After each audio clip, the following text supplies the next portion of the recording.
All right, welcome to a second edition of the Baseball Weekend Preview Show. I am the host, Stephen Willis, alongside Chad Smith.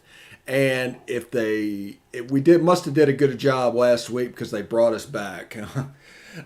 So before we get started, real quick, I do want to tell you about the Vault Society. It is the big push is for Vault Society support, which is a 5-year commitment of support. Membership starts at $5,000 a year, and the benefit chart is on the site. We'll tell you the site address in a minute. All gifts to Ole Miss between now and June 30th receive triple points. Red points are non-deductible and go towards priority seating. Blue points are 90% tax deductible and go towards parking and non-home ticketed games. That'd be postseason, bowl games, neutral site, like us playing Louisville and Atlanta, for instance. You can catch it all at the site at give2athletics.com. Again, that site address is give2athletics.com. Also, Chad Smith comes here courtesy of the Rebel Walk. The Rebel Walk provides a subscriber level experience, and it doesn't cost you any money. All it's going to cost you is a little bit of time, and we all have time to have good quality Ole Miss coverage in our lives. And a show like today will be an example of that Rebel Walk coverage. So Chad Smith is here on the phone, here to talk about LSU. I could make a real rival joke right here if I wanted to, but I'm not going to do that. But tonight they play on ESPNU, the big series this weekend with the Bayou Bengals. How you doing, Chad? Doing all right. How about yourself, Steven? Oh, not too bad, not too bad at all. I'm excited for this series. It's always fun when Ole Miss plays LSU. There's a lot of questions that still need to be answered going into the second half of the SEC slate, and it should get a little easier for us. I believe so. And definitely with this weekend, we're looking at a Tiger team that comes in 22-14 and wins. Then we look at their SEC schedule has been very rough on them. It's 4-11. And the knock on LSU in the past is they could win the SEC schedule, but they couldn't win their out of schedule opponents. This year it's quite different, and they get to come to Oxford to see if they can improve on that record. Now, looking at LSU, what is actually the problem? Is it youth? Is it pitching? Is it hitting? What's going on down there? So it's a little bit of everything. They've had some problems, not too unlike us when it comes to their Sunday reliever, which we'll cover when we go down and look at Game 3 this morning. But LSU's hitting has been sporadic. They haven't hit in bunches the way they have in the past. Usually, once LSU gets a couple of people on base, whether at bat or base on balls, they will just attack you. They will put their ears back and blow the ball into the outfield, or for homers and stack on runs. This year, that hasn't happened as much. Yeah, and I believe they have a still have that true freshman leading off for them. Yes, and I don't have his name in my Yeah, I list, completely but forgot it too. you'll have to forgive me because most LSU players I try to forget fairly quickly. So after I see them, I just file 13 them. Yeah, and LSU coming to town. This is a long, long way from the Skip Bertman era of Gorilla Ball, but we're going to kind of preview them. Not as if they were, but we're going to take them fairly seriously.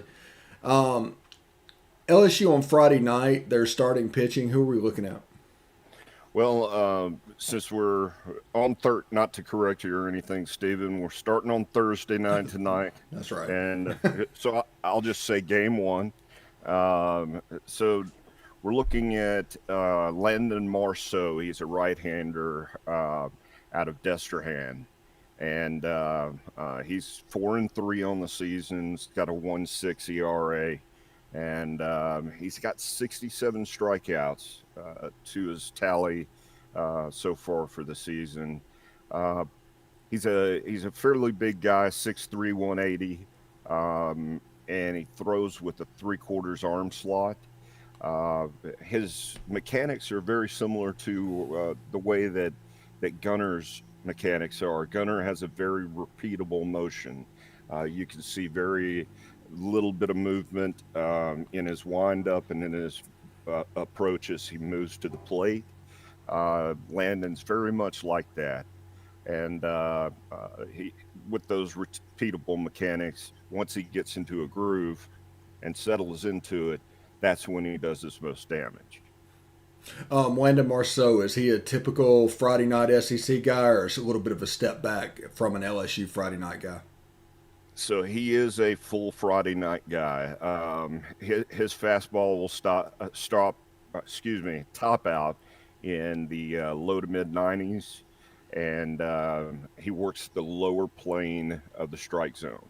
Uh, he is also he's got a curveball that's excellent, shows a very high rate of speed, high rate of spin on that ball, and it has quite a bit of bite as it crosses a plate. He uses that to spread the zone quite a bit, and by expanding the zone, he also makes it difficult on that lower plane fastball when it comes in. Okay. I was just curious about that because honestly, I tend to not follow LSU baseball, and I was curious with their record with their Friday night pitcher or Thursday night in this case. It was a little bit different. That was the drop off, but apparently it is not. What are we looking at on Saturday night All or right, so Friday night? Friday night. you got it. You got it.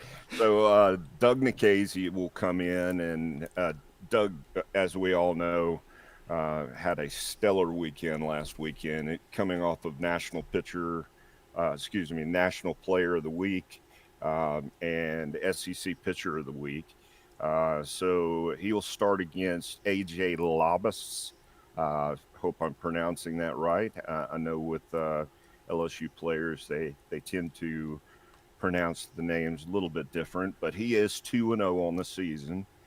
He's got a 3.35 ERA, and he actually has a fastball in the low 90s. Has some late arm side run to it, and his complement is a sharp slider that's thrown in at about 82 miles an hour. On top of that, he also has the changeup that runs about 80 to 81. Uh, what we're looking out of AJ is a three pitch pitcher with that 3 pitch repertoire. Uh, it's getting close in there to be able to provide some decent looks, some different looks to mix in the pitches that are thrown to the Rebels this weekend. Okay. And on Saturday, Grow Bowl Day. Absolutely. So Drew will be back. Drew McDaniel will start again. We're looking at a 4-0 record so far. He did a yeoman's job in his first start last week against Mississippi State in the most hostile of environments, as we know, as we saw. But uh, with Sunday, the question is, who will LSU throw? LSU has a few different options. They have not made it known as of yet. They are kind of playing it close to the vest, and with Maneri's record, he might use a by committee approach, if you will, and that's what I expect fully. So if we can get that, if Daniel can come in and give us 4 to 5, maybe even 6 innings of solid performance, all the while reserving some of our bullpen in the first 2 games, then we could be setting up Sunday very well, if not for a win for the series in the rubber match, make it a sweep at that point as well.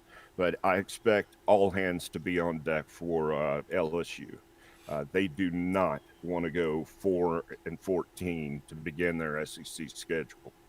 Yeah, that would probably be the death knell for Maneri, don't you think? Uh, Most likely so. They've been commenting and uh, debating how do they do it. They don't do so much debating. They pretty much make it very vocal that they want Maneri gone. Yeah, the fall of LSU baseball has been quite interesting to see. Just into mediocrity, and then now this year just bottoming out a little bit. Now, if we look at the hitting and the Ole Miss lineup, what are you looking for this weekend? What should we keep our eye on? All right, so there were there was one main thing that I saw last week out of our lineup that we need to improve on dramatically, and that is the beginning, the top of the lineup card. We didn't have as much, and I'm not going to say we didn't have any production out of these guys because they are uh, relied upon very heavily, but we didn't see as much uh, progress or as much production out of Gonzo. We didn't see it out of Chatty, and we didn't see it out of KG. Kevin Graham, we need Kevin Graham to come in there, and while we can't count on him to produce the Tim Elko numbers that Tim Elko was producing before he went out with this injury. We do need to see it out of those three batters. Those three batters set the tone for the whole game, and they just didn't provide the most or their best games. Let's put it that way. At the same time, let me just say this: Mississippi State's bullpen and their pitchers pitched them better than any other part of the lineup. Uh, from the middle down. So I want to see better games, a better approach. I also want to see Chatty go up to the plate and not swing for the fences. He has the ability to take that ball and just dump it over into the gaps, dump it over for singles, get on base, and that's what we need him to do, especially in that two spot that he was hitting on Sunday. Okay, and a little bit of a question. This is kind of a curiosity thing. I talked to Chris Muller after the Mississippi State game. When you see teams doing that pronounced a shift inside of two strikes, why don't teams bunt? Well, so first of all, you've got to be a bunting team. You've got to be able to, you've got to show that you can bunt quite a bit and you can do it successfully in several different situations. Uh, a lot of coaches, and I believe Coach Mike is one of them, likes to hit through the shift. And once he sees that shift on, hit the ball in the opposite field and get on base at that point. You get the base on if you get the hit to the opposite field going the opposite way of the shift, then you could be looking at a double, possibly a triple, depending on who is shifting. I'm not a proponent of the shift. It works occasionally to uh, very to batters that don't really have a another hit, if you will, or another tendency. If they always hit up the middle, or they always hit to the left side, I can see where it could be an advantage, especially if they cannot pull that pitch or push that pitch the other way. Yeah, it just scared. It was just a weird thing because the ball was being pitched outside, Hmm. which tells me opposite field hit to a left-handed batter or to a right-handed batter, but the shift was going straight pull, and I was like, it's almost counterintuitive. Right. It, Oh, it's go ahead. it's definitely a difficult thing to do, and especially if you're up there, your approach. Also, we're not playing like the majors. These players don't play like 152 games, I believe it is, like the majors does. Major players do. So these guys, get in a habit, get in a flow of doing the style of hitting they do best. And so for them to change it up just because of a shift does not actually help in a lot of situations. Okay, that's good to know. I've been trying to ask that question for about a week now, and this is the best answer I've gotten. Let's look at LSU's batting lineup. Who should we be looking out for over the course of the weekend? Who's going to be dangerous? Well, there are a number of players that are dangerous on LSU. They've got an outfielder, and my system just went down on the lineup for LSU. But I will say that the top of their lineup is their most brutal. The top three hitters, the top three batters that they'll have. Uh, are the most difficult that they'll have. Once you get down past the cleanup, you can look at the lower half of the lineup is not near as difficult, and you can make a few more mistakes. Gunner and Doug and Drew themselves, along with the guys out of the bullpen, we need to concentrate on locking those first three batters down at any time when they come up in the ball game. Okay. And matchup wise, is LSU's lineup a good fit or a bad fit for our starting pitching? Sure. So compared to especially what we've played so far, LSU is more like the Alabama. Uh, they're more the team like Alabama. They don't have as much power. They will hit the long ball occasionally, but they are more of a dink and dunk type team. Dink it into the outfield, dump it into the gaps, and get your man on base. Add more doubles to the lineup. They're certainly not going to hit you if you're pitching well. They're not going to hit you that well going out of the ballpark. So the advantage definitely goes to Ole Miss in this case. We've also had the experience of playing much more difficult foes than LSU has. And when LSU has played a difficult team like South Carolina, they have not fared well. Yeah, I think they got swept by South Carolina, did they not? I believe so. Yes, sir.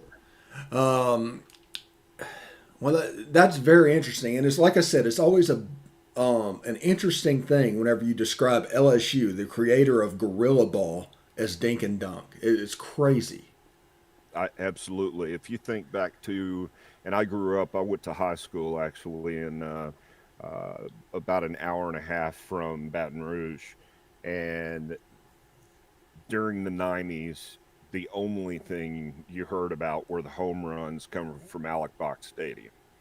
And I mean, they were basically destroying balls. I remember several games watching them with friends, and although I was silently pulling against them, watching those balls just crash over their outfield wall at the old Alec box. Uh, this is not the team that's going to be doing that now. There's a lot more parity in college baseball, as we see. I mean, look at the LSU or look at the teams now, and you would think that LSU would still be up in the mix or at least in the top three of the West, and they're nowhere close. Yeah, and I was just thinking about this. Like somebody asked me, is like, why the last couple of years is Mike Bianco more comfortable, almost a calmer demeanor out there? And my theory is that he had a lineup that could play a little bit of gorilla ball, and that's what he was brought up doing. Sure. And that's true. And if you would talk to Mike, Mike would probably bust a gasket by if you called the type of ball that we play gorilla ball. But that's Mike. I'm not going to speak for him personally, but you're right. He was brought up in the gorilla ball era, and he expects us to hit for power. But we need the all around hitting, running. We need to play it smart, play the kind of game that Mike has taught us. That way we can move forward and we can win those games and possibly, hopefully, sweep LSU the way we should, especially when we compare the records. Yeah, if a sweep were to happen this weekend, and I'm not saying that would put the plus minus for Ole Miss at +3 and would eliminate that Sunday loss versus Arkansas. That's correct. That's correct. And we're not going to move. We don't expect to move back into the top 8 this week, even with the sweep. It would be nice. We need the sweep. We need to have a good showing against South Carolina next weekend. And of course, we've got several more difficult matchups, 2 on the road and 1 at home versus Vandy. So we've got a chance to get right back in the thick of things. This past weekend was an emotional hit because it's Mississippi State. Ole Miss hates to lose to Mississippi State. But as fans and as players, as this team goes forward, we will put this behind us and carry on. Let's meet them in Hoover. Let's meet them in postseason and take care of business. All right, Chad Smith talking about all the preview that you need to know about Ole Miss versus LSU. First pitch tonight, 7 o'clock on ESPNU. You'll have a preview. You've heard a preview on the podcast earlier today. This released around lunchtime. So I hope you have it on the commute into the game, and I hope you enjoyed it. But for Chad Smith, I'm Stephen Willis saying